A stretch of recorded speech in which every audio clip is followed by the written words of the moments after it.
this is Nadia today, and we're going to read a book, My Little Ponies.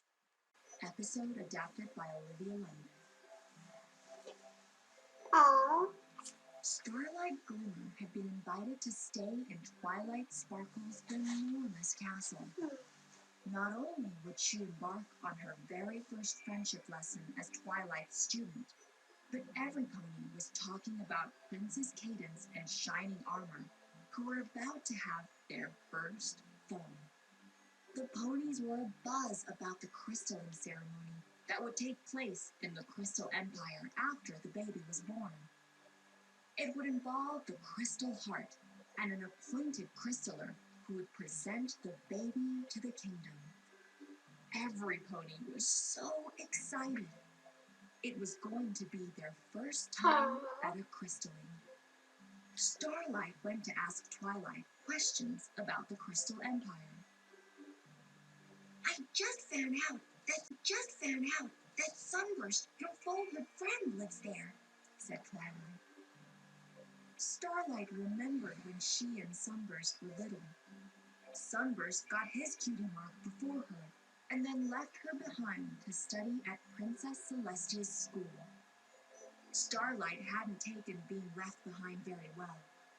Looking back, Starlight felt ashamed and not eager to see Sunburst again, who she imagined was now a very important wizard.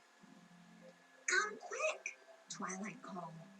Starlight ran to the terrace as a snowflake-shaped paper fluttered onto Twilight's wing. It was the crystalling invitation. The baby had been born. Twilight's brother and Princess Cadance were now the proud parents of a little girl. Twilight turned to Starlight. Since going to the Crystal Empire, your first friendship lesson will be to reunite with Sunburst. Starlight pretended to be thrilled, but she was very nervous to see Sunburst again. The ponies hurried to the Crystal Empire, where Shining Armour greeted them at the train station. I haven't really slept since Cadance had the baby, the new father told the ponies. Come to think of it, she hasn't either. We could really use a break.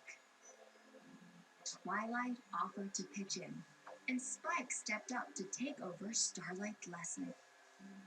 All we have to do is follow your list, Twilight, Spike said.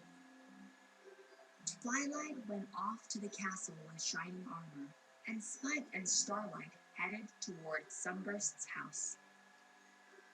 As they passed through town, Starlight noticed a huge statue of Spike and learned that the Crystal Ponies thought Spike was a hero.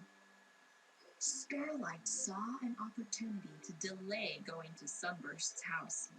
She convinced Spike to stop and tell her about how he saved the Crystal Empire, not once, but twice.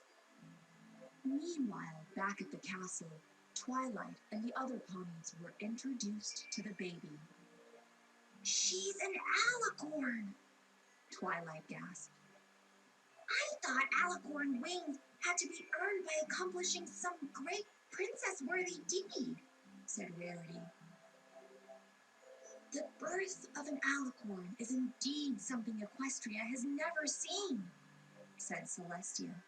And it also appears that her magic is more powerful than that of a newborn unicorn. Back in town, the Crystal Ponies begged Spike to tell another story, but Spike declined. Starlight and I have an important lesson to do, he said, by order of the Princess of Friendship. Let's get this over with, said a reluctant Starlight. When she and Spike finally arrived at Sunburst's house, Starlight knocked on the door. The door creaked open. The bespectacled pony stuck out his head. Sunburst? Starlight said shakily. It's me. We used to be friends.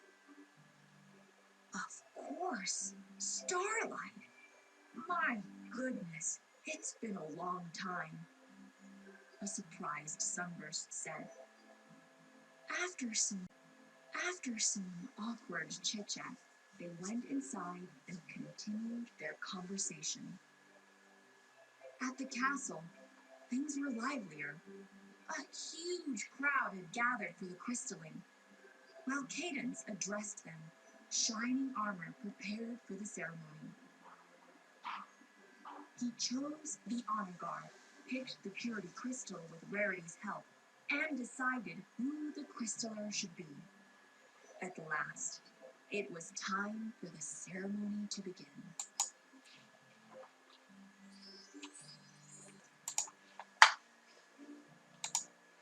The baby arrived right on time, with Pinkie Pie and Twilight in tow.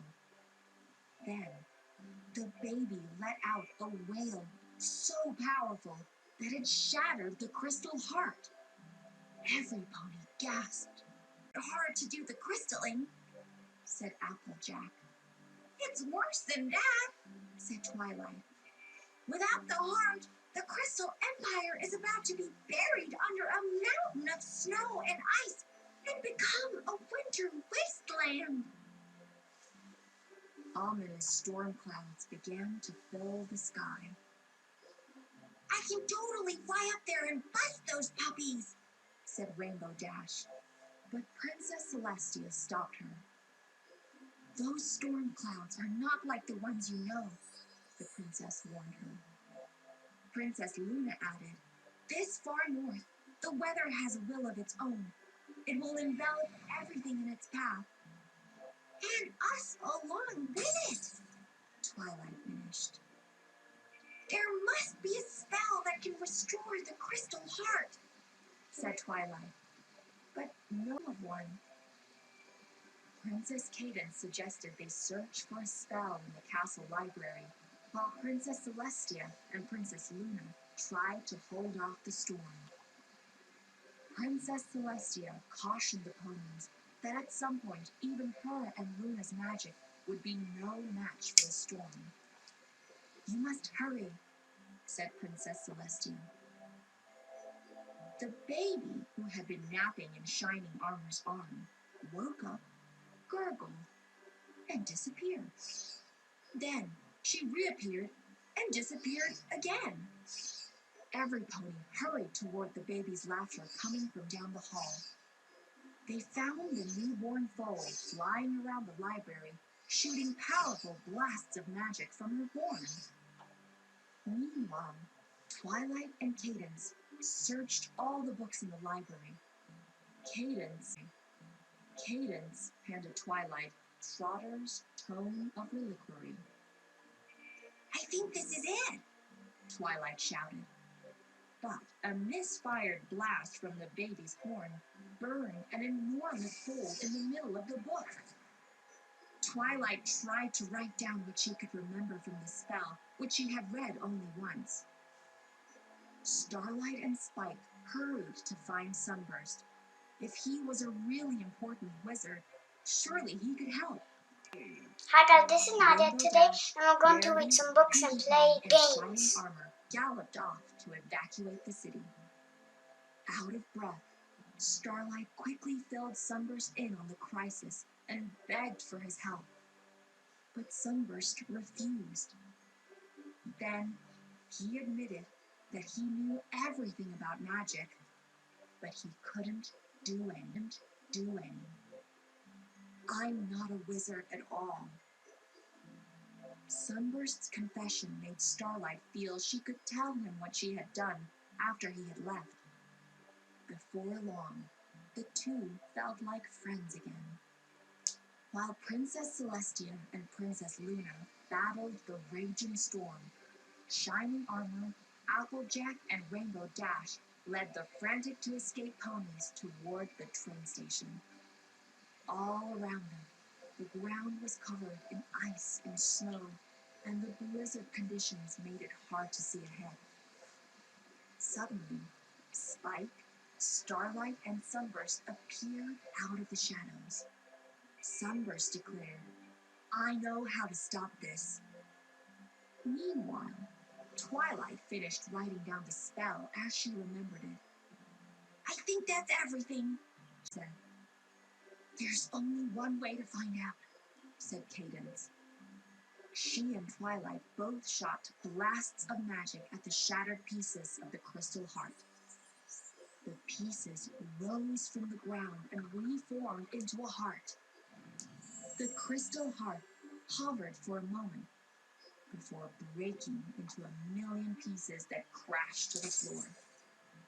The spell failed, said a sad Twilight. I don't know what else to do. Just then, Sunpony came into the room. An old student of mine believes he does, said Celestia. Sunburst stepped forward. Restoring a relic like that takes magic way beyond one spell, he explained. You need to combine it with something else, something unique to the relic itself, something that strengthens it and provides it with power, he said, giving Twilight all the clues she needed to figure out the answer. The crystalline, Twilight called out. Shining Armour asked Sunburst to be the crystaller, while he and the other ponies hurried off with the baby to the site of the ceremony. Twilight restored the crystal heart. Then she, Starlight, Luna, and Celestia used all their powers to hold the heart together. Citizens, Sunburst called to the crowd, holding up the purity crystal. May I present the newest member of the Crystal Empire. The alicorn baby rose into the air, spread her wings, and glowed. Every pony in the crowd bowed, deeply moved. The crowd's love and joy filled the purity crystal. Sunburst dashed inside with it and brought it to the crystal heart. Joined together, the two objects radiated light and warmth and banished the storm. Every pony agreed that this was the best crystalling ever. Cadance and Shining Armour decided to name the baby Flurry Heart in honor of the occasion. As Twilight and the others boarded the train back home, Starlight and Sunburst promised to keep in touch. Twilight felt upset that she hadn't helped Starlight more with her lesson, but Spike disagreed. You gave her the space to make her own decisions, he said. That worked pretty well. Twilight looked at Starlight and Sunburst waving goodbye to one another and smiled. The magic of friendship had prevailed again. Did you like this book? Yeah, was this fun? Yep. So this is all for today. Yep. We'll join reading another book at some other time. Yes? Yep. So, Bye, guys. bye, guys. Have a Yep. good day. Yep.